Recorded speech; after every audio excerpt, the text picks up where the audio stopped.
하나님이 역사를 섭리하시고 하나님 우리의 인생을 섭리하신다, 이렇게 우리가 많이 얘기를 합니다. 섭리 뜻이 뭐라고요?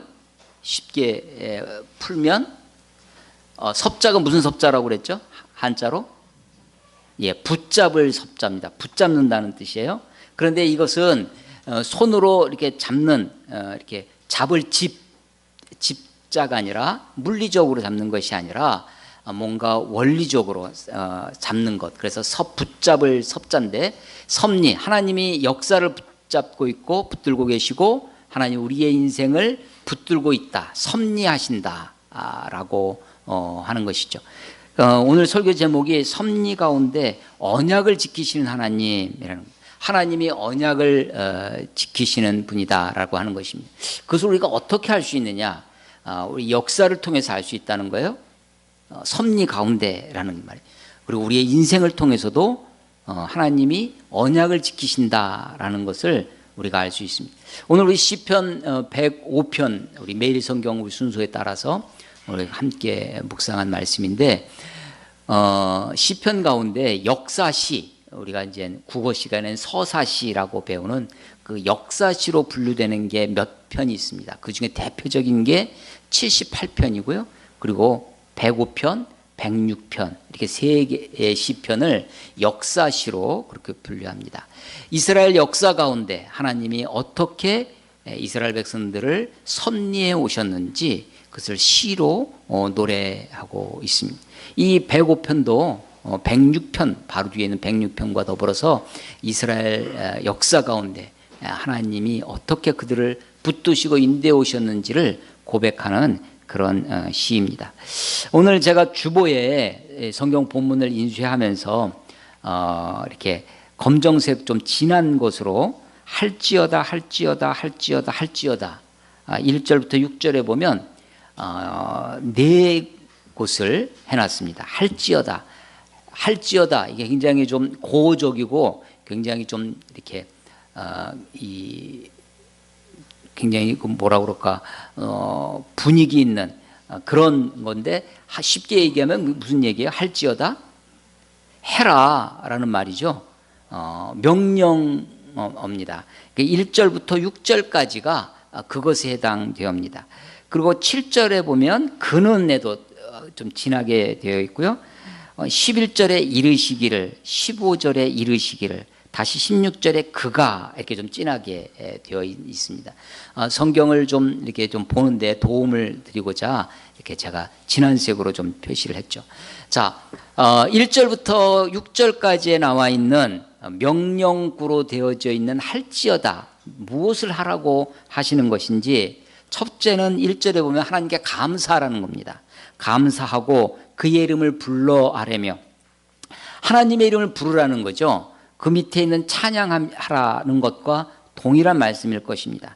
그가 하는 일을 만민 중에 알게 할지어다. 예, 첫 번째, 그가 하는 일, 하나님이 하시는 일, 하나님이 어떻게 역사하고 계시는지를 사람들에게, 만민들에게 알게 하라고, 선포하라고, 다른 말로 하면 하나님을 찬양하는 것이 하나님께, 여호와께 감사하고 하나님을 직접 그분께 찬양할 수도 있지만, 사람들 앞에서, 다른 사람들 앞에서, 하나님의 위대하심을, 하나님의 행하심을, 그것을 사람들에게 이야기하는 것도 하나님을 찬양하는 것입니다. 그래서 첫 번째 명령은 하나님께 감사하고 그분의 행하심을, 일하심을 사람들로 하여금 알게 해라 라는 것입니다. 두 번째 2절, 그에게 노래하며 그를 찬양하며 그의 모든 기이한 일을 말할지어다. 예, 한마디로 찬양하라는 것입니다. 찬양은 다른 말로 하면 자랑하는 것입니다. 하나님을 자랑하는 것이죠. 하나님이 어떤 분이신지를 이야기하라는 것입니다. 계속 이어집니다. 3절, 그의 거룩한 이름을 자랑하라. 여호와를 구하는 자들은 마음이 즐거울지로다. 즐거울지로다. 이거 유사 명령입니다. 즐거워라. 너 마음을 즐겁게 해라. 그런 것 같은데, 하나님이 우리의 마음을 즐겁게 해주시겠다는 것입니다. 그래서 영어에 보면 let이라고 하는 간접 명령문을 쓰고 있어요. 누구의 마음을 즐겁게 하는 거냐면 하나님을, 여호와를 구하는 자, 하나님을 구하는 자, 하나님을 찾는 자라는 것입니다. 하나님을 찾는 자에게 그 마음을 즐겁게 해주시겠다라는 것입니다. 그런데 하나님을 찾는다는 것은 무엇이냐면 4절 보시면 여호와와 그의 능력을 구할지어다. 하나님을 찾는다는 것은 하나님을, 그분 자체를 찾는 것이기도 하고요, 그분의 능력을 구하는 것입니다. 하나님의 능력을 구하는 거죠. 그런데 그 뒤에 보면 또 하나가 있어요. 그의 얼굴을 항상 구할지어다. 얼굴, 우리가 이 얼굴인데요, 얼이 담겨져 있는 것, 얼의 꼴, 얼의 모양이 얼굴입니다. 우리가 이 사람 보고 이 얼 빠진 뭐 그러잖아요. 얼이 나갔다. 우리의 정신, 민족의 얼 할 때 얼이, 하나님이 시편이나 구약 성경을 읽어보시면 하나님이 그 얼굴을 가리우시고 하나님이 얼굴을 돌리시고 혹은 하나님이 그 얼굴을 숨기사 하나님이 그 얼굴을 우리에게 감추시면, 우리가 하나님의 얼굴을 배우지 못하면, 하나님의 얼굴을 본 딱 한 사람이 이제 성경에는 모세가 하나님의 얼굴을 보았다라고 되어 있습니다. 근데 그 하나님의 얼굴을 보는 것 자체가 얼마나 영광스러웠는지, 시내산에서 모세가 하나님의 얼굴을 보고 올 때 그 모세의 얼굴이 광채를 띄었습니다. 하나님 얼굴을 보는 것만으로도. 그런데 그 모세의 얼굴의 광채가 얼마나 빛이 났냐면 사람들이 그 모세의 얼굴을, 광채난 얼굴을 볼 수가 없었어요. 너무나 눈이 부셔서. 그래서 모세의 얼굴을 수건으로 가리게 되었습니다. 하나님의 얼굴을 보는 것만큼, 보는 것, 그것이 얼마나 영광스러운 것인지를 보여주는 일이죠. 반대로 하나님의 얼굴을 보지 못한다면, 하나님이 그 얼굴을 가리우신다면, 그래서 민수기 6장에 보면 대제사장 아론을 통해서 이스라엘 민족을 축복하는, 너는 이렇게 축복해라 라는 대제사장의 축복. 우리가 이 예배, 우리 지금 오늘 현대교회 예배한 틀 중에 하나가 마지막 시간에 축도를 하잖아요. 이 삼위 하나님, 성부 하나님, 성자 하나님, 성령 하나님의 이름을 가지고 성삼위일체 대신 삼위일체 하나님의 이름으로 축복하는 축도의 시간을 갖습니다. 이 축도는 신약 성경 고린도전서 13장 13절의 전통입니다. 바울의 전통이에요. 바울이 고린도후서 13장 13절에 삼위 하나님의 이름으로 축도하는 장면이 있는데, 그것을 기준으로 해서 오늘날 한국교회가, 그렇게 현대교회가 마지막 축도를 합니다. 그런데 구약에는 아론 대제사장이, 그래서 이제 사람들이 얼뜻 하는 거죠. 구약의 전통이 있는, 사로잡혀 있는 분들은 대제사장이, 목사님이 축도에, 목사 안수 받으면 축도할 수 있는 축도권이 생겼다, 막 이렇게 얘기를 또 하기도 하잖아요. 그래서 구약의 축도 하면 아론의 축도를 얘기합니다. 아론의 축도. 민수기 6장에 나와 있는데 거기에 보면 이런 데고 있어요. 여호와께서는 그 얼굴을 내게로 향하여 드사. 이스라엘 민족을 대제사장 아론이 축도하는 거예요. 근데 뭐라고 축도하느냐? 축도의 내용 중에 여호와께서는 그 얼굴을, 하나님의 얼굴을 내게로 향하여 드사. 하나님이 그 얼굴을 우리에게 향하여 주시는 것, 하나님은 우리를 외면하지 아니하시고 그 얼굴을, 그래서 이 얼굴이 마치 우리의 신체 중에, 우리의 몸 전체 중에, 우리가 하나님의 형상을 담게 창조되었는데 하나님의 그 인격을 대표하는 부분, 그게 얼굴이죠.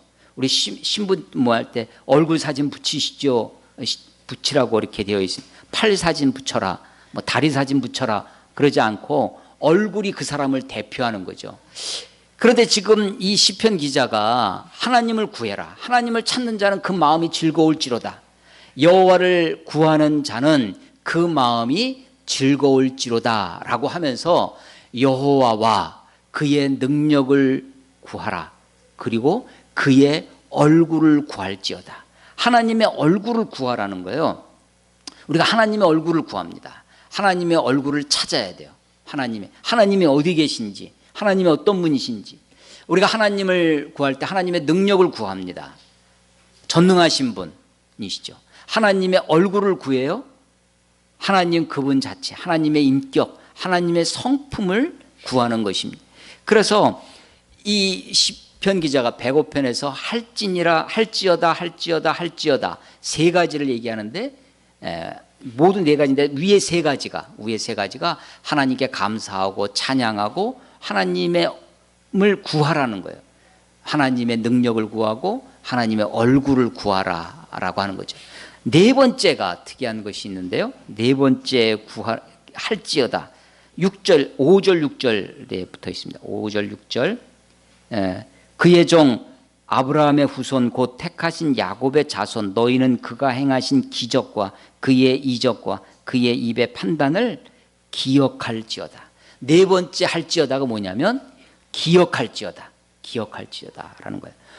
뭘 기억하느냐? 하나님의 기적을, 하나님의 이적을, 그리고 그분의 판단을 기억해. 하나님이 어떤 분이신지, 하나님이 얼마나 놀라우신 분인지, 하나님이 세상을 창조하시고 이스라엘 민족을 어떻게 이끌어 왔는지 그것을 기억하라는 거예요. 그런데 그 기적과 이적을 기억할 뿐만 아니라 또 하나를 기억하라고 그래요. 그 입의 판단을 기억하라는 겁니다. 판단이라는 말은 심판이라는 말과 또 동일한 말입니다. 하나님의 심판을 기억하라는 것입니다. 우리가 잊지 말아야 할 것이 있습니다. 이게 명령이에요. 명령입니다. 하나님의 어떠하심을, 하나님의 기적과 이적뿐만 아니라 그분이 심판자이심을 기억해야 된다라고 하는 것입니다. 2016년도에 나온 영화, 코미디 영화인데요. 첫 키스만 50번째라는 영화가 있습니다. 첫 키스만 50번째. 하와이의 호놀룰루시의 수족관에서 동물들을 돌보는 헨리라고 하는 남자 주인공이 약간의 그 바람기가 있어서 여자들에게 작업을 많이 걸고 하던 이런 사람인데, 어느 날 그냥 한눈에 반한 아리따운 아가씨가 나타났습니다. 그래서 프로포즈를 하죠. 서로 사랑해 하고 헤어졌어요. 그 다음날 만났는데 당신 누구야 하는 거예요.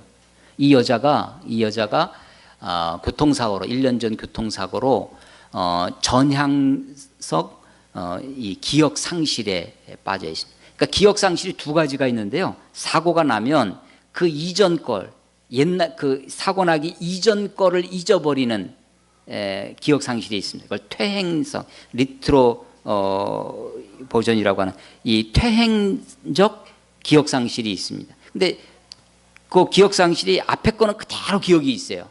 근데 그 다음에, 그 사고 다음에 어떤 일이 벌어지면 그 일을 기억하는 장치가 망가진 거예요. 그래서 뒤에 거를, 사고 이후 거를 잊어버리는 것을 전향적 기억 상실이라고 합니다. 그래서 이 여자가 사고를 당한 이 여자가 그 옛날 건 다 기억을 해요. 그래서 오늘만 그래서 막 데이트하고 교제하고 해서 너무나 좋아요. 근데 자고 일어나면 바로 그걸 잊어버리는 거예요. 사고 다음에 있는 걸.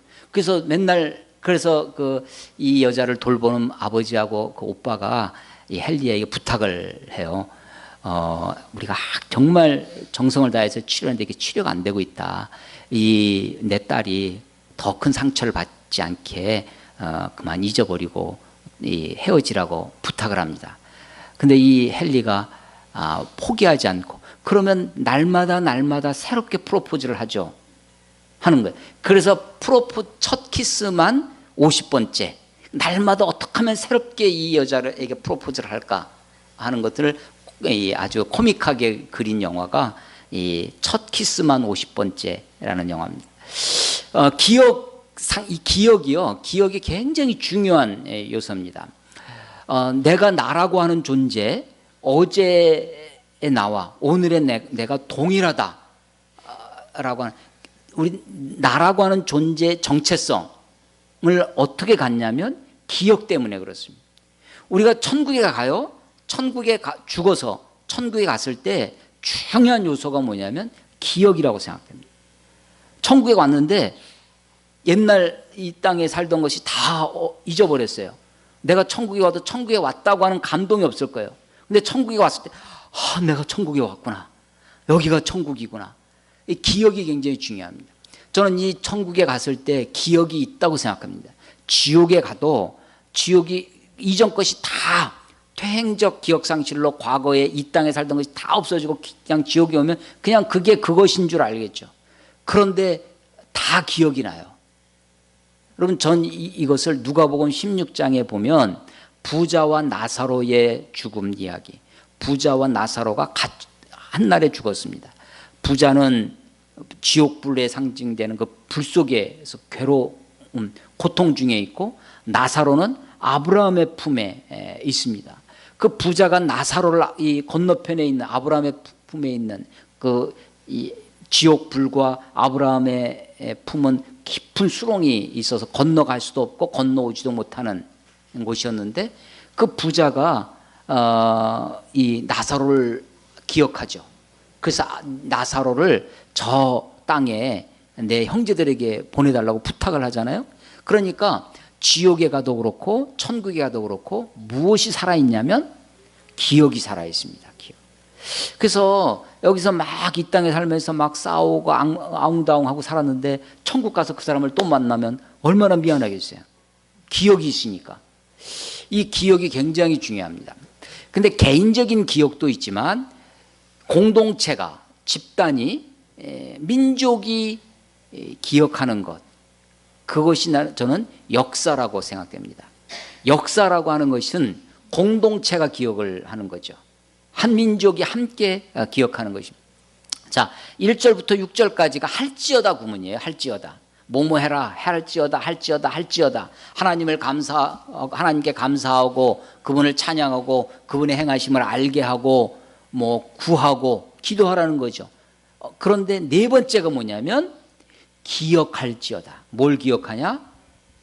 하나님의 기적, 하나님이 이 땅에서 행하신 이적, 그리고 그분이 세상을 심판하실 것, 그 입의 판단을 기억할지어다 라고 하는 것입니다. 여러분, 메멘토 모리라는 곳 아시죠?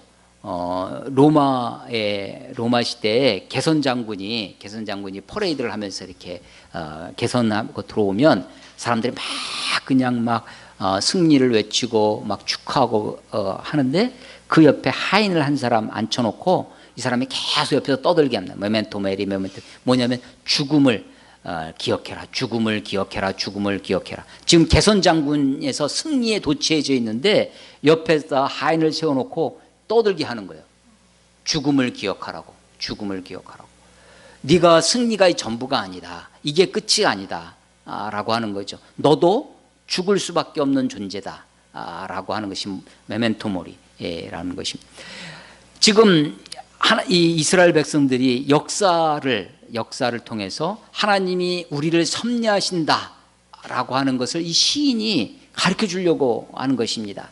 그래서 할지어다 할지어다 할지어다 하는데, 기억할지어다 네 번째가 하나님을 이거 다 앞에 것들은 일상적인 것일 수 있습니다. 찬양하고 감사하고 사람들에게 알리고, 그런데 기억하라는 거야. 기억할지어다.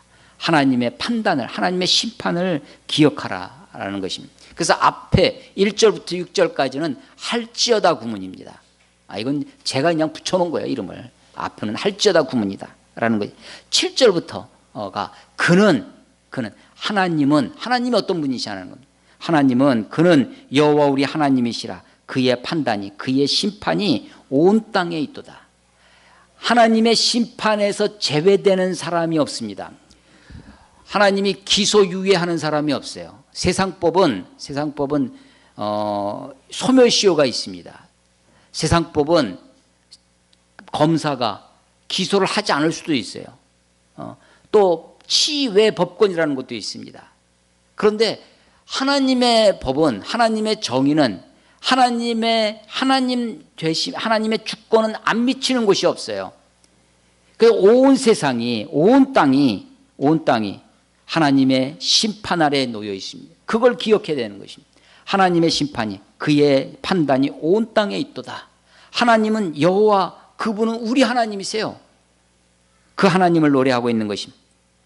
8절, 그는 그의 언약 곧 천대에 걸쳐 명령하신 말씀을 영원히 기억하셨으니. 예, 지금 할지어다 그 할지어다의 네 번째 마지막에 기억할지어, 우리에게 뭘 명령하냐면 기억하라고 명령하시죠. 근데 기억하라고 하시는 그분이 기억하시는 분입니다. 하나님이 기억하세요. 하나님이. 이 기억, 우리 뭐 컴퓨터도 주요 장치 중에 기억 장치가 있습니다. 주기억 장치, 보조 기억 장치. 롬이라는 것이 있고 램이라는 것이 있죠. 이 전원이 있을 때, 전원이 꺼져도 계속 기억하고 있는 부분이 있어요. 근데 전원이 꺼지면 그 기억해서 날아가는 것도 있습니다. 하나님이 우리를 기억하시는 것, 하나님이 우리들에게 기억하라고 명령하시는데, 하나님이 어떤 하나님이시냐? 기억하시는 하나님이세요. 기억하시는. 근데 무엇을 기억하시냐? 하나님이 무엇을 기억하시냐면 9절, 이것은 아브라함과 맺은 언약이고 이삭에게 맺은 맹세이며 야곱에게 세우신 율례 곧 이스라엘에게 하신 영원한 언약이라. 예, 하나님이 기억하시는 것, 그것이 언약입니다. 여러분, 성경을 우리가 둘로 나눌 때 구약과 신약으로 나누는데, 옛 약속, 새로운 약속이라는 의미로 구약, 신약, Old Testament, New Testament, 테스타먼트라는 것도 약속이라는 뜻입니다. 언약, 커버넌트라고 하는 건데요. 이 언약은 쌍방간에 이루어지는 것입니다. 그래서 쌍방계약이에요. 쌍방간에. 종주권 계약이라고도 합니다. 하나님과 사람 사이에도 언약을 맺고, 사람과 사람 사이에도 맺고, 민족과 민족 사이에도 언약을 맺습니다. 이 언약을 맺는 데는 무엇이 가장 중요하냐면 신뢰가 중요하죠. 믿음이 있어서 하는 건, 그 신뢰에 대한 담보가 굉장히 중요하고, 그 언약을 깨뜨릴 때, 그래서 이 커버넌트라고 하는 언약, 히브리어로는 이걸 베리트라고 합니다. 베리트. 그러니까 우리는 언약을 맺다 이렇게 얘기를 하는데, 이 사람들은 언약을 자르다라고 표현을 해요. 그러니까 이 베리트라고 하는 이 언약이라고 하는, 커버넌트라고 하는 베리트는 그 뜻 자체가 자르다라는 컷의 뜻이 있어요. 컷. 자르는 거예요. 그래서 어디서 나온 거냐면, 언약을 맺을 때 양을 잡습니다. 짐승을 잡아서 두 조각을 내요. 두 조각을 내서 자르는 거예요. 컷, 베리트하는 겁니다. 잘라놓고 언약을 맺는 당사자가 그 사이를 왔다 갔다 하는 겁니다. 왔다 갔다 하면서 언약의 내용을 읊조려요. 이렇게 약속한다, 이렇게 약속한다. 언약의 내용을 읊조립니다. 그리고서 하는 이야기가 끝에 뭐라고 하냐면, 언약을 어기는 자는, 이 약속을 어기는 자는 이 짐승이 쪼개진 것처럼 너도 쪼개질 것이다. 그러니까 굉장히 무서운 약속이죠. 이게 베리트예요. 이게 종주권 계약이라고도 합니다. 종주권 계약이라고. 서로. 그래서 이 고대 근동의 언약을 맺는, 오리엔트 지역에서 언약을 맺는 습관이에요. 창세기 17장에 보면 이 장면이 아주 이 드라마틱하게 나와 있는데, 하나님과 아브라함과 언약을 맺는 장면입니다. 아브라함이 하나님 앞에 불평하는 거예요. 하나님이 나를 부르셔서 여기까지 오게 하시고 큰 민족을 이루게 하신다고 했는데, 나는 아직도 자식이 없다고, 무자하다고. 그래서 안 되겠어, 이 종, 내가 데리고 있는 이 다메섹 사람 엘리에셀, 이 종을 내 양자로 드리겠다고 하니까, 아니다, 네 몸에서 날짜가, 내 후사가, 네 자손이 될 것이다 라고 하면서 이 아브라함을 텐트 바깥으로 데리고 나가죠. 장막 바깥으로 데리고 나와서 밤하늘의 별을 보게 합니다. 별을 보아라. 별을 셀 수 있느냐? 별을 셀 수 있을진데 네 자손도 거라. 별 셀 수 없이 많은 그 별들을 보면서 그 자손이 그와 같이 많을 것을 하나님이 약속하셔, 언약을 맺죠. 아브라함이 물어보는 거죠. 또 그러면 하나님이 그렇게 약속하신 걸 내가 어떻게 알리까? 라고 했더니, 그때 하나님, 야, 그러면 짐승을 잡아와라. 그래서 짐승을 잡아왔어요. 아브라함이 그것을 두 조각 내서 벌려놓았습니다. 그랬더니 솔개가 와서 그 고기를 먹으려고 달려드는 거예요. 아브라함이 그것을 쫓다가 그만 잠이 듭니다. 아브라함이 깊이 잠든 사이에 하나님이 불로 그 사이를, 그 쪼갠 불 사이로, 쪼갠 고기 사이로 지나가세요. 그래서 사실은 고대 근동의 언약은 쌍방계약이라고 그랬죠. 계약을 맺는 두 당사자가 그 쪼갠 고기 사이를 두 당사자가 왔다 갔다 하면서 같이 맺는 거예요. 쌍방계약입니다. 그런데 아브라함의 계약은, 하나님과 아브라함과 맺은 계약은 사실은 그와 비슷한 게 지금 그려져요. 아브라함과 하나님이 이 짐승을 잡아놓고 쪼개놓고 아브라함이 막 하다가, 그런데 아브라함이 자요. 깊이 잠든 사이에 하나님의 불이 일방적으로 언약을 맺습니다. 그래서 고대 근동의 그 베리트 종주권 언약의 모형을 가져오지만 실제로는 어떤 언약이 되냐면 하나님의 일방적인 언약, 하나님이 아브라함에게, 이게 절대자죠. 하나님 절대자와 피조물인 아브라함과 맺는 언약이에요. 하나님이 일방적으로 언약을 맺습니다. 그리고 하나님이 그 일방적으로 맺은 언약에 하나님이 신실하게 그 언약을 지켜가십니다.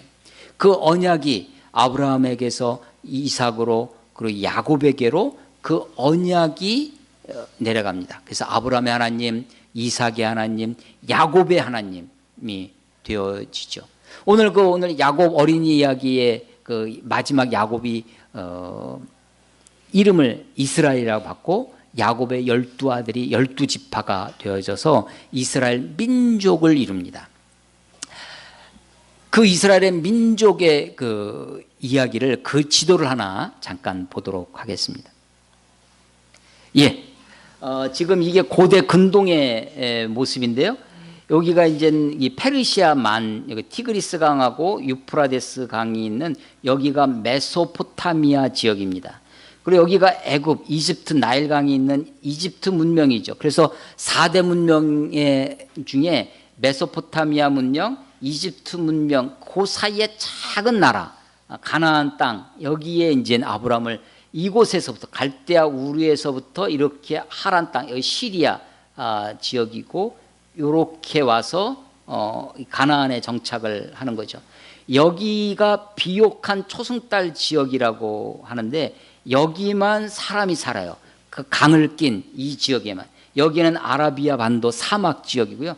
위로 올라가면 여기 카스피의 큰 여기도 산악지대가 돼서 사람이 살기 어려운 지역이 됩니다.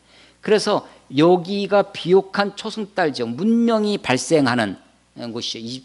요 사이에 여기가 그 대상들이 지나가는 길입니다.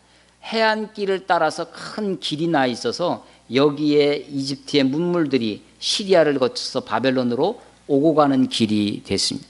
하나님이 아브라함을 이 번화한 지역, 번영된 이 갈대아 우르에서 불러서 가나안에 오게 했는데 하나님이 큰 민족을 이루겠다고 했어요. 어떻게 큰 민족을 이루냐?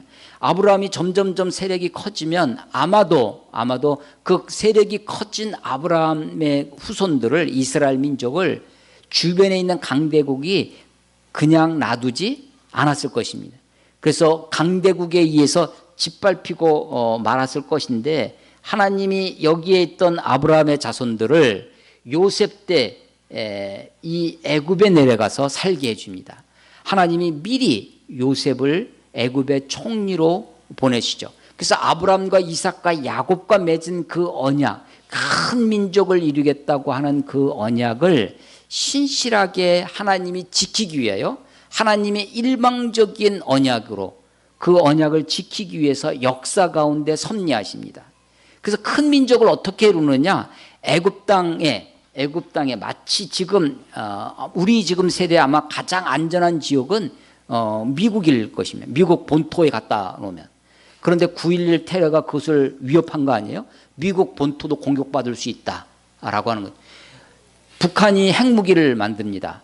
핵무기를 만들고 ICBM, 대륙간 탄도미사일을 만들어서 핵을 나를 수 있는 그 무기를 만들면 이제 미국 본토도 공격할 수 있다. 라고 하는 것이 미국인들을 두렵게 만드는 것이죠. 지금 이 아브라함의 자손들을 큰 민족을 만들겠다고 하는 하나님의 계획, 하나님의 뜻, 그것이 어떻게 작동이 되냐면 요셉이라고 하는 사람을 통해서 여기에 가장 그 당시에 강대한, 여러분 이집트의 피라미드를 만들던 그 고대의 아주 강력한 나라 애굽 땅에, 이집트 땅에, 거기서 이스라엘 민족을 키우는 거죠. 400년 동안. 그래서 큰 민족이 됐을 때 마치 어머니 뱃속에서 아기가 커서 더 이상 있을 수 없을 때 해산의 고통을 하고 태어나듯 출애굽의 고통을 가지고 나오게 돼서 가나안에 들어오게 되는 겁니다. 그 출애굽을 이끄는 것이 이제 모세가 되는 것이죠. 다음 주도 한번 그림 한번 보겠습니다. 이게 프리즘입니다. 빛이 오면 빛이 색깔이 없어요. 무슨 색인지 알 수 없는데 프리즘을 통하면 빛이 이렇게 분산되어져서 빨주노초 파남보, 빛은 이런 색을 가지고 있구나라는 것을 프리즘을 통해서 알 수 있습니다. 다음 그림 한번. 하나님의 뜻이 무엇인지 알 수 없어요. 그런데 아브라함이라고 하는 프리즘을 통과합니다. 이스라엘 민족이라고 하는 프리즘을 통과해서 보니까 모든 민족에게 복을 주시는, 모든 민족에게 하나님의 구원의 역사, 구원의 섭리를 이끄시려고 하는 하나님의 뜻이 이 프리즘을 통해서 알 수 있는 거예요. 프리즘 자체가 목적이 아닙니다. 아브라함을 선택하고 이스라엘 민족을 선택했다고 하는 것 자체가 목적이 아니라 아브라함을 택하고 이스라엘 민족을 택한 것은 수단이라는 거예요. 목적은 어디에 있냐면 여기에 있는 거예요. 여기에 나타난 하나님의 뜻. 그런데 이것이 하나님의 뜻의 전부는 아닙니다. 왜냐하면 우리가 빨주노초 파남보 보이는 색, 가시광선, 볼 수 있는 광선이 있어요. 근데 보지 못하는 빛도 있습니다. 빨간색 너머에 적외선이 있고요.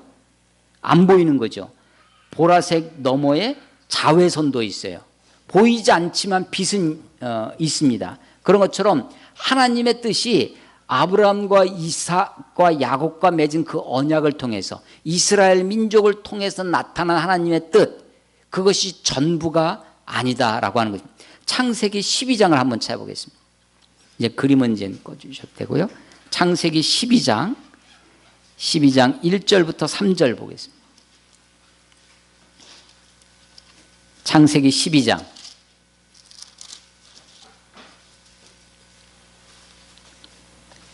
1절부터 3절 우리 같이 한번 읽어보겠습니다. 시작. 여호와께서 아브라함에게 이르시되 너는 너의 고향과 친척과 아버지의 집을 떠나 내가 내게 보여줄 땅으로 가라. 내가 너로 큰 민족을 이루고 내게 복을 주어 내 이름을 창대하게 하리니 너는 복이 될지라. 너를 축복하는 자에게는 내가 복을 내리고 너를 저주하는 자에게는 내가 저주하리니 땅의 모든 족속이 너로 말미암아 복을 얻을 것이라 하신지라. 아멘. 예, 하나님이 아브라함을 부르셨습니다. 이스라엘 역사의 시작이죠.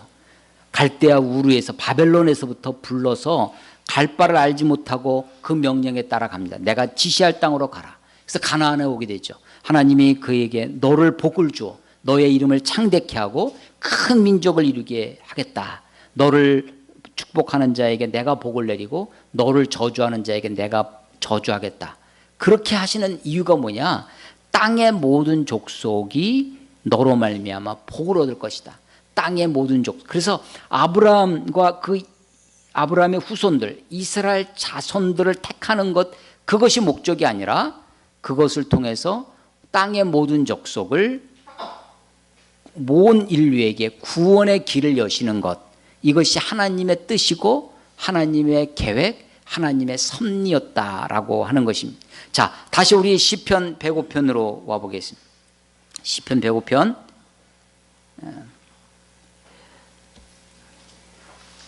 11절 이르시기를, 하나님의 말씀을 직접 인용해 오고 있죠. 뭐라고 이루셨냐? 그 하나님이 내가 가나안 땅을 내게 주어, 누구에게 주는 거예요? 아브라함에게 주는 거죠. 그런데 너희에게, 아브라함에게 주지만 아브라함과 그의 후손들에게 주신 것이죠. 그래서 너희가 되는, 너희에게 할당된 소유가 되게 하리라. 이게 하나님의 말씀이에요. 하나님의 언약입니다. 하나님의 언약이 아브라함과 이삭과 야곱에게는, 이스라엘 민족에게는 그것이 어떻게 나타나냐면 민족과 그 자손과 땅으로, 가나안 땅으로 그렇게 언약이 이루어졌습니다. 자, 그런데 12절, 그때 그들의 수가 적어 그 땅에 나그네가 되었고, 하나님이 가나안 땅을 소유로 주셨다고 했는데 정작 그 땅에 가서 보면 그 땅의 주인이 되는 것이 아니라 뭐가 돼요? 나그네가 됩니다. 사실은 아브라함도 나는 나그네와 행인같이 살았다고 살죠. 나그네가 되었고 이 민족에게서 저 민족에게로, 이 나라에서 다른 민족에게로 떠돌아 다녔도다. 그렇게 나그네로 살게 하십니다. 떠돌아 다니며 살게 하셔. 그런데 14절, 그러나 그는, 하나님은 사람은 다른 이방 민족들이에요. 그들을, 이스라엘 민족을 억압하는 것을 용납하지 아니하시고 그들로 말미암아 왕들을 꾸짖어. 이 나라 저 민족 그 왕들을 꾸짖으셨다는 거예요. 그러면서 하시는 말씀 15절 또 이르시기를 나오죠. 이르시기를, 하나님의 말씀을 직접 인용해 오고 있어요. 나의 기름 부은 자를 손대지 말며 나의 선지자들을 해하지 말라 하셨도다. 자, 보세요. 하나님이 가나안 땅을 주셨습니다. 그런데 그 땅에 정작 가서 보니까 나그네로 사는 거예요. 이 나라 저 민족 이곳저곳을 떠돌아다니면서 살아가요. 그렇게 떠돌아다니지만 하나님이 그 민족을 지켜주시겠다는 거예요. 그게 14절입니다. 그러나 사람들이 그들을 억압하지 못하게 하고 그래서 왕들을 꾸짖었다. 그런데 15절, 이르시기를 나의 기름 부은 자. 기름 부은 자가 뭐예요? 기름 부은 자? 기름 부은 자, 뭐가 떠오르세요? 그리스도라는 말의 뜻이 뭐라고요? 기름 부음을 받은 자, 나의 기름 부은 자. 그리스도를 히브리어, 구약성경이니까 히브리어로 바꾸면 뭐가 된다고요? 메시아입니다. 메시아. 그래서 여기 나의 기름 부은 자를, 나의 기름 부은 자가 마시아, 미사야라고 하는 메시아를 얘기하는 거예요. 자, 그러니까 지금 하나님이 이스라엘 민족을 지켜주시겠다는 것 같아요. 근데 은근슬쩍 지금 누가 끼어들어와 있어요? 그리스도가 들어와 있습니다.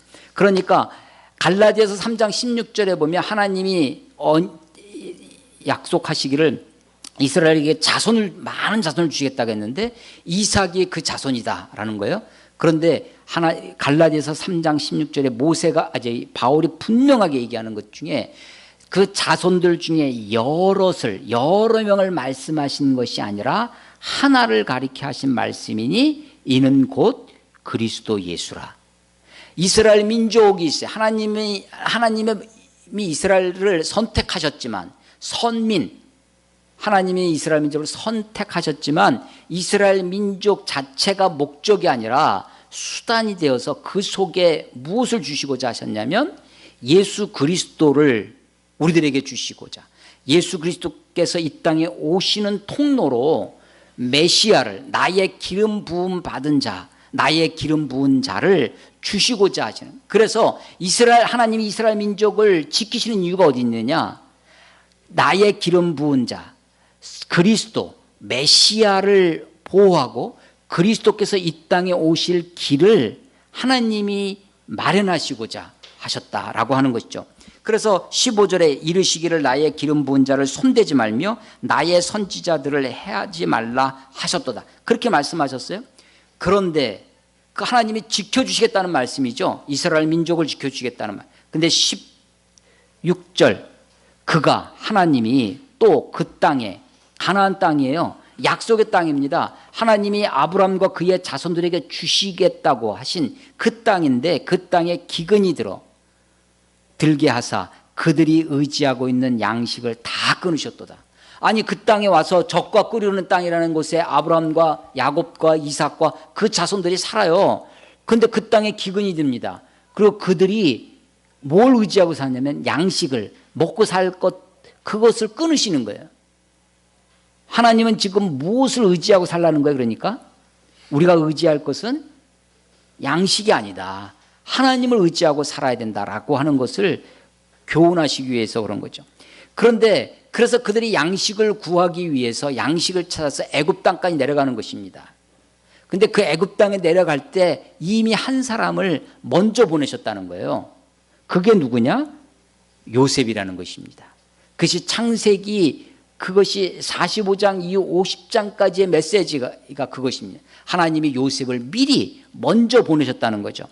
17절 그가 하나님이 한 사람을 앞서 보내셨으며 요셉이 종으로 팔렸도다. 예, 요셉이 형들의 시기를 받아서 종으로 팔려서 애굽 땅 가서 보디발의 집에 종살이 하다가 거기서 발탁이 되어서 가정 총무가 되었는데 그만 그 보디발의 아내 주인집 마나님의 유혹을 뿌리치죠. 그런데 그것 때문에 오히려 역미투가 벌어지죠. 오히려 완전히 누명을 쓰잖아요. 이놈이 히브리 종이 나를 겁탈하랬다고 강간 미수범으로 성추행범으로 자기 남편한테 고발을 하죠. 그런데 고대법은 사실은 그런 놈은 노예가 주인의 부인을 겁탈하려고 했으면 이건 당연히 뭐예요? 사형이죠. 근데 죽이지 않아요. 죽이지 않고 감옥에 집어넣습니다. 그러니까 왜냐하면 이 보디발이 잘 알고 있었어요. 누구를 아냐면 자기 부인을, 자기 아내가 어떤 존재인지 알고 있었던 거죠. 그리고 요셉을 알고 있었던 거예요. 요셉이 어떤 사람인지. 그렇지만 그것을 고발해오는 자기 아내의 말을 무시할 수가 없죠. 그래서 감옥에 집어넣습니다. 감옥에 가서 2년 동안 감옥살이를 하는데 거기서도 발탁이 돼서 감옥의 모든 것을 총괄하는 그런 사람이 됩니다. 근데 거기서 꿈을 해석해주고 바로 왕의 신하의 꿈을 해석해주고 그 꿈대로 되어서 나중에는 바로의 총리가 됩니다. 그래서 하나님이 요셉을 17살에 꿈꾼 이 요셉을 가나안의 야곱의 그 채색 옷 입고 거기서 부모의 온갖 그야말로 마마보이로 살 수 있었던 이 요셉을 그냥 노예로 전락시키고 죄수로 전락시키고 고난과 고난의 길로 인도하셨는데 하나님이 이것을 요셉을 미리 보내셨다는 거예요. 이스라엘 민족을 지키기 위하여. 근데 이스라엘 민족을 지키는 것이 목적이 아니라 그 민족 속에 나의 기름 부은 자 그리스도를 보내시기 위해서 주님 오실 길을 예비한다는 거죠. 자, 그래서 18절 보세요. 그의 발은 착고에 차고 그의 몸은 쇠사슬에 매었으니 19절 곧 여호와의 말씀이 응할 때까지라 그의 말씀이 그가 누구예요? 요셉을 단련하였도다. 하나님이 여러분 창세기 읽어보시면 요셉 이야기가 창세기 36장에서부터 50장까지 나옵니다. 어느 한순간 어느 한 대목에서 하나님이 요셉에게 직접 말씀하신 것이 있나요? 요셉이 한 건 하나 있어요. 꿈을 꾼 건 있습니다. 꿈 얘기는 있어요. 그러나 하나님이 요셉에게 직접 말씀하신 것이 없어요. 그런데 어떤 말씀이라는 거예요? 여기 19절에 곧 여호와의 말씀이 응할 때까지라 그의 말씀이 그를 단련하였도다. 이 말씀이 무슨 말씀일까요? 요셉에게 그 말씀이 응할 때까지 요셉을 단련시킨 그 말씀은 어떤 말씀이냐 하는 거예요. 이 말씀은 아브라함과 이삭과 야곱에게 맺으신 하나님의 언약의 말씀입니다. 그 말씀이 응할 때까지 그 말씀을 이루기 위해서 한 인간 요셉이라는 사람을 사용하시는 거죠. 요셉이 하나님 앞에서 살아갑니다. 하나님 앞에 신실하게 그는 그의 인생을 살아가는 겁니다. 그런데 사실은 그의 인생은 하나님의 역사의 섭리 가운데 보면 한 정점에 불과할 것입니다. 나는 내 인생을 살아가요. 내 삶이, 요셉의 삶이 하나님의 역사의 큰 그림의 어느 부분에 해당되는지는 우리가 알 수 없죠. 내 인생이 하나님의 역사에 하나님의 큰 섭리 가운데 어떤 부분에서 작용하는지 모르지만 나는 내 인생을 성실하게 신실하게 살아가는 것입니다. 하나님이 이스라엘 민족과 언약을 맺으셨어요. 그리고 언약을 신실하게 이루어 가십니다. 그것을 이스라엘 민족이 돌이켜보니까 역사 가운데, 역사를 돌이켜보니까 그들이 공동체가 이스라엘 민족이 기억하고 있는 역사적인 기억을 보니까 하나님이 이렇게 섭리하셨구나. 하나님이 요셉을 미리 보내셨구나. 하나님이 아브라함과 맺은 언약을 지키기 위해서, 큰 민족을 이루기 위해서 이렇게 인도하셨구나 라는 것을 역사적인 고백으로, 시로 지금 노래하고 있는 것입니다. 하나님의 섭리 가운데, 하나님이 역사를 이끄시는 그 섭리 가운데 하나님이 지키시는 것이 있어요. 그게 언약이라는 것입니다. 하나님은 언약하시는 분이세요. 자, 우리는 구약에 살지 아니하고 신약에 삽니다. 옛 언약에 살지 아니하고. 옛 언약이 뭐예요? 아브라함과 이삭과 야곱에게 맺으셨던 이스라엘 민족과 맺은 언약입니다. 근데 그 언약을 보니까 언약만 있는 것이 아니라 우리에게 새로운 약속이 있어요. 새로운 언약. 이 새로운 언약은 예수 그리스도를 통해서 맺어진 언약입니다. 새로운 언약이에요. 그런데 이 새로운 언약을 하나님이 지키실지 안 지키실지를 우리가 어떻게 알 수 있어요? 이 사람이 약속을 지키는 사람인지 아닌지를 과거를 통해서 알 수 있죠. 구약 옛 약속을 하나님이 어떻게 지켜오셨는지, 하나님이 옛 약속을 신실하게 지켜오셨다는 것을 역사 가운데 알 수 있다는 거예요. 역사 가운데 하나님이 섭리해 오셨다는 것을 알 수 있다는 거죠. 그러니까 우리도, 새로운 언약의 백성인 우리도 그 언약을 하나님이 신실하게 지키실 것입니다. 이 언약은 원래는 고대 근동에는 쌍방 언약이었어요. 쌍방 간에 맺는 언약입니다. 그런데 실제 아브라함과 맺은 언약은 일방적인 언약이에요. 하나님의 일방적인 언약이에요. 이스라엘 백성들이 하나님께 불순종하고 하나님을 잊어버리고 우상 숭배에 빠져서 예루살렘이 멸망하고 성전이 무너지고 하면서도 이스라엘 백성들 다 포로, 이 시가, 이 105편 시가요, 포로기 이후에 돌아온 공동체의 노래입니다. 포로 귀환의 시. 우리가 지난번에 에스라서를 우리가 묵상하면서 그 얘기를 많이 나눴었는데, 이 돌아와서 쓴 시예요. 이 시는 다윗의 시가 아닙니다. 그래서 돌아와서 하나님이 우리들을 이렇게 신실하게 인도하고 계시는구나 라는 것을 고백하는 것입니다. 우리도 마찬가지인데, 하나님이 이 언약을 어떻게 신실하게 지키시는지, 하나님의 일방적인 언약이라고 그랬어요. 이스라엘 민족이 비록 하나님 앞에 불성실한, 불충하는 순간에도 하나님은 신실하게 그들을 이끄시고 지키셨습니다. 오늘날도 마찬가지입니다. 하나님이 예수 그리스도를 구주와 주님으로 영접한 우리들에게 하나님의 백성으로, 누구든지 그리스도 안에 있으면 새로운 피조물이라 새로운 언약을 맺습니다. 하나님의 자녀로 하나님과 우리와 언약 관계가 되어집니다. 그래서 우리에게 구원을 약속해 주세요. 하나님의 영원한 나라의 백성으로 우리를 인쳐 주십니다. 그 새로운 약속을 하나님이 신실하게 지키실 것을 우리가 어떻게 알아요? 어떻게 확신할 수 있습니까? 이 역사를 통해서, 이스라엘 민족의 역사를 통해서, 하나님은 신실하신 하나님이시구나, 하나님은 그 언약을 지키시는 분이시구나 라는 것을 우리가 알게 되고 믿게 되는 것입니다. 그래서 동일하게 우리도, 우리를 당신의 자녀로 백성으로 삼은 우리들에게도 이 언약을 지키실 것이다 라는 것을 우리가 알고 믿게 되는 것입니다. 우리는 이렇게 얘기합니다. 구원받았다. 당신 구원받았습니까? 예, 구원받았습니다. 그렇게 얘기를 합니다. 그러나 정확하게 이야기하면, 좀 더 정확하게 얘기하면 사실은 구원의 약속을 받은 것입니다. 아직 우리의 구원이 다 이루어지지 않았습니다. 그렇지만 다 이루어지지 않은 구원이지만 그 구원이 이루어진 것처럼 우리가 선포합니다. 네, 저는 구원받았습니다. 나는 하나님의 자녀입니다. 하나님의 나라가 나에게 온전히 이루어질 것을 믿습니다. 우리는 그래서 하나님의 나라를 이미와 아직의 사이, 하나님의 나라가 이미 임했어요. 그런데 아직 이루어지지 않았습니다. 그래서 이미 already, 아직은 아닌 not yet, 그 사이에 있다라고 얘기를 합니다.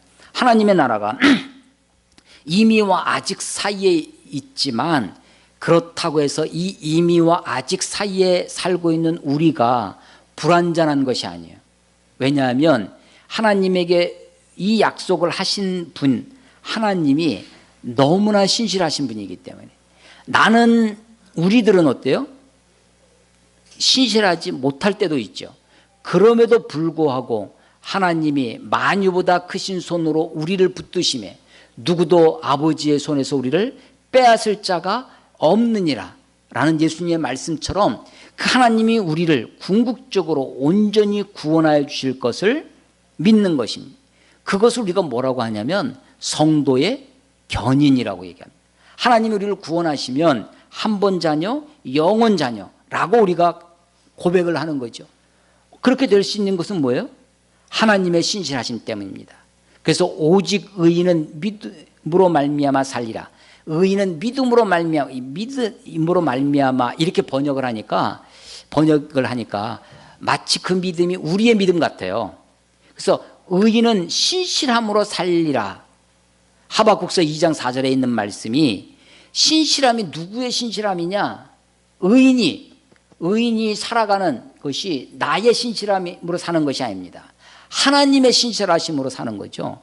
하나님이 언약을 지키시는 분이라는 것을 우리가 알게 되는 것입니다. 그래서 이 시편 105편이 역사시입니다. 역사시. 이스라엘의 역사를 노래해요. 우리가 대한민국 사람이, 한국 사람이 왜 이렇게 이스라엘 역사를 공부하느냐? 아까 프리즘처럼 그 이스라엘 민족을 통해서, 프리즘을 통해서 하나님의 뜻이, 빛이 들어오면 하나님의 뜻이 무엇인지를 알 수 있도록 해주는 것. 그래서 이스라엘 민족 가운데 나타난 하나님의 뜻, 하나님의 섭리, 하나님의 구원 계획이 어떻게 나타나는지를 알기 위하여 하나님 우리에게 말씀하시는 방법이 이스라엘 역사라고 하는 거예요. 하나님이 섭리하십니다. 하나님 역사만 섭리하시는 것이 아니라 우리의 인생도 섭리하십니다. 이 섭리 가운데 하나님이 언약을 지키시는 분이십니다. 오늘 설교 제목, 섭리 가운데 언약을 지키시는 하나님입니다. 이스라엘 사람들이 포로기에서 돌아와서 그들의 역사를 반추해 봅니다. 역사를 되돌아보는 거죠. 그래서 하나님이 우리를 이렇게 인도해 주셨구나. 시인 중에 구상 시인이라고 있어요. 구상 시인의 시 중에 보면 이것도 하와이에 뭐 그런 게 있다는데, 하와이의 동물원에 가면 동물이 많이 있잖아요. 근데 그 마지막 동물 이렇게 하나씩 차례대로 구경하잖아. 마지막 동물 칸에 간판 팻말에 가장 잔인한 동물 이렇게 돼 있대요. 그 팻말이 붙어 있어요. 그래서 뭔가 가서 이렇게 들여다봤더니 동물이 있는 것이잖아요. 그 아래 큰 거울이 있어요. 거울을 딱 보면 뭐가 보여요? 내 얼굴이 보이잖아요. 그러니까 지금 동물원에 동물들 다 구경하고 마지막에 가장 잔인한 동물을 보고 가라는 거야. 그게 누구라는 거야? 나라는 거죠. 자기 자신을 보라는 거죠. 역사가 그럽니다. 역사를 거울 감자를 쓰는 거죠. 역사를 통해서, 거울을 통해서 비춰보는 것입니다. 이스라엘의 역사를 봅니다. 이들이 포로기에서 돌아와서 그들의 역사를 반추합니다. 그랬더니 그 역사를 통해서 자기들이 얼마나 패역한 존재인지를 보게 되고, 그럼에도 불구하고 하나님이 어떻게 신실하게 그들을 붙들고 인도해 오셨는지를 고백하게 되어지는 것입니다. 그래서 민수기나 사사기의 큰 그림이 뭐냐면, 백성들이 방황하죠. 광야에서 방황하고 하나님께 배역하고 불순종하는 그런 어두운 역사가 민수기와 사사기에 그려집니다. 그런데 그 역사의 이면에 그럼에도 불구하고 이스라엘 백성들을 광야에서 신실하게 이끄시는 하나님, 사사시대의 그 어두운 시대에도, 그 암흑시대에도 때마다 사사들을 보내시고 저들을 징계하시고 저들을 채찍하면서까지도 저들을 붙드시고 이끄시는 하나님을 보게 하는 것입니다. 역사를, 이스라엘 역사를, 저 수천 년 전의 역사를, 저 남의 나라 역사이지만 하나님이 성경을 통해서 우리에게 보여주시고자 하시는 하나님의 뜻이 무엇인지, 하나님이면 어떤 분이신지를 우리가 보고 배우고 또 그 하나님을 믿고 따르는 저와 여러분이 됐으면 좋겠습니다. 기억할지니라. 예, 하나님을 기억해야 됩니다. 하나님의 기적, 이적을 기억하고 그의 입의 판단을 기억하라고, 하나님이 심판하실 거라는 것을 기억하라는 것입니다. 이스라엘 민족을 배경 삼아 나의 기름 부은 자 메시아 그리스도를 이 땅에 보내주시고 그 일을 위해서 한 사람 요셉을 미리 보내시는 하나님이셨습니다. 그를 통해서 이스라엘 민족을 구원하시고 그를 통해서 온 땅의 모든 족속에게 복을 주시기를 원하시는 하나님의 구원의 계획, 하나님의 구원의 역사를 이 시를 통해서, 이 말씀을 통해서 다시 한번 배우게 됩니다. 날아가는 한 존재, 작은 존재가 인생의 한순간을 살아갑니다. 요셉의 고난, 요셉의 찬란한 영광, 그 모든 것이 하나님의 뜻 안에, 하나님의 섭리 속에 있었습니다. 우리의 인생도 그러합니다. 혹은 어렵고 힘든 순간을 살아갈는지 모릅니다. 혹은 성공과 번영의 순간을 살아갈는지 모릅니다. 그것 자체가 목적이 아니고 그것 자체가 인생의 끝이 아닙니다. 모멘투멜이라고, 죽음을 기억하라고 로마 개선 장군에게 얘기하는 것처럼 그리스도인에게 하나님의 심판을 기억하라고, 그 입의 판단을 기억할지니라 라고 명령하는 이 시편 기자의 말씀처럼 하나님을 기억하고 하나님의 얼굴을 구하고 하나님의 심판을 기억하는 저와 여러분이 되시기를 주의 이름으로 축원합니다. 기도하겠습니다. 하나님 아버지, 은혜를 감사합니다. 이스라엘 민족의 역사를 통하여 아브라함과 이삭과 야곱에게 맺으셨던 그 언약을 신실하게 지키시고 그 언약 가운데 하나님의 구원의 계획, 그리스도를 이 땅에 보내주시고 온 인류에게, 온 민족에게 복된 소식을 알리기 위한 하나님의 섭리의 이야기를 말씀을 통해 다시 한번 깨닫습니다. 하나님, 역사를 섭리하시는 하나님께서, 우리의 인생을 주관하시는 우리 하나님께서 나의 하나님 되시고 나를 당신의 자녀로 삼아주시고 나를 붙들어 주시니 참으로 감사와 찬양과 영광을 올려드립니다.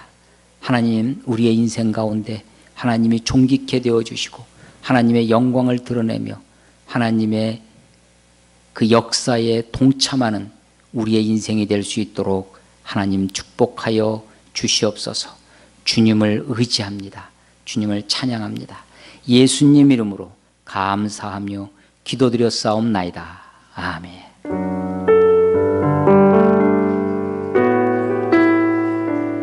주님 말씀하시면, 주님 말씀하심 내가 나아가리다. 주님 뜻이 아니면 내가 멈춰서리다. 나의 가고 서는 것 주님 뜻에 있으니, 오 주님 뜻에 있으니, 오 주님 나를 이끄소서, 나를 이끄소서. 뜻하신 곳에 다 같이 나서 찬양하겠습니다.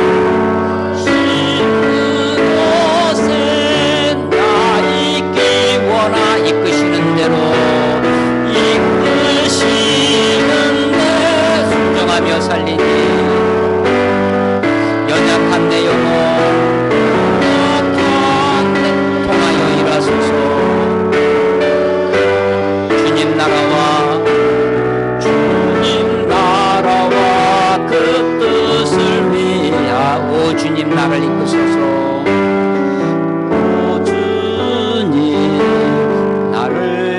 주님 나를 이끄소서.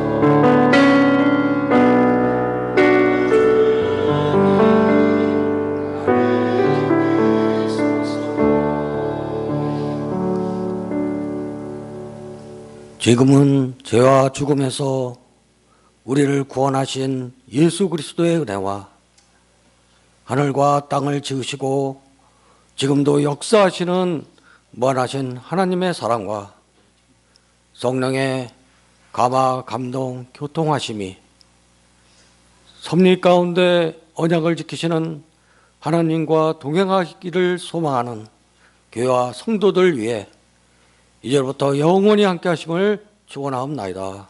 아멘.